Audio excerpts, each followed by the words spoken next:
ลาวและรัสเซียเกี่ยมจัดการซ้อมรบร่วมภายใต้รหัสลาโลส 2025 ในช่วงปลายปี 2025 ที่ประเทศลาว โดยโฆษกกระทรวงป้องกันประเทศลาวได้ระบุว่าวัตถุประสงค์แม้นเพื่อการแลกเปลี่ยนประสบการณ์และยกระดับความพร้อมรบของกำลังทหารทั้งสองฝ่ายการซ้อมภายใต้รหัสลาโลสเริ่มขึ้นครั้งทำอิฐในเดือนธันวาคมปี 2019 ที่ประเทศลาวก่อนจะมีการพัดเปลี่ยนกันเป็นเจ้าภาพโดยล่าสุดในปีที่แล้วเดือนกันยายนปี 2024 ได้จัดขึ้นที่ประเทศรัสเซียสำหรับความคืบหน้าล่าสุดมีรายงานว่าฝ่ายลาวและรัสเซียได้ประชุมเดินหน้าจัดเกี่ยมการซ้อมรบในวันที่ 10 กันยายนปี 2025 ที่เวียงจันทน์ถึงแม้ว่าปีนี้ยังบ่ได้เปิดเผยจำนวนกำลังพลอย่างเป็นทางการแต่เมื่อเทียบกับปี 2019 ซึ่งมีกำลังร่วมหลายกว่า 500 คนและปี 2024 ที่ใช้หลายเหล่าทัพและอาวุธครบสุดย่อไม่ได้คาดหมายได้ว่าปีนี้กำลังรัสเซียจะอยู่ในช่วงหลักร้อยพร้อมยุทโธปกรณ์ค่ายเดิมตั้งแต่รถถังยานเกราะปืนใหญ่หน่วยรบพิเศษไปจนถึงเครื่องบินสนับสนุนขึ้นกับแผนการฝึก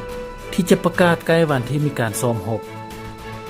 ทางด้านฝ่ายลาวนอกจากจะเป็นเจ้าภาพและยังคาดว่ากำลังหลักน่าจะประกอบด้วยหน่วยฮาบยานเกราะ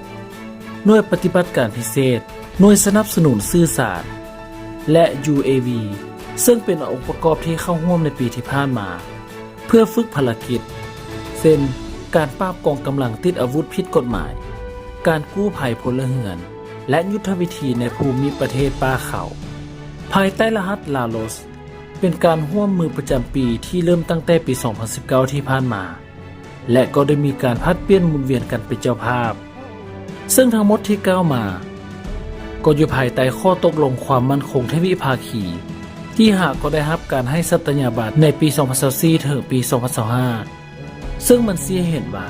การฝึกลาโลส 2025 นี้บ่แม่นเพียงแต่กิจกรรมเฉพาะกิจแต่เป็นส่วนหนึ่งของยุทธศาสตร์ในการร่วมมือทางการทหารที่มีมาอย่างยาวนานระหว่างลาวและรัสเซียซึ่งรายละเอียดเรื่องตัวเลขกำลังพลและชนิดยุทโธปกรณ์ในปี 2025 ต้องท่าทางการประกาศในช่วงใกล้วันฝึกหากมีความคืบหน้าหรือภาพการซ้อมรบทางช่องของเราจะสรุปให้ฟังอีกครั้งหนึ่งถ้าท่านผู้ชมมักคลิปของเราก็อย่าลืมกดปุ่มติดตามและกดกระดิ่งด้านข้างเพื่อจะบ่ได้พลาดเรื่องราวดีๆแบบนี้ในคลิปต่อไปสำหรับมื้อนี้สบายดี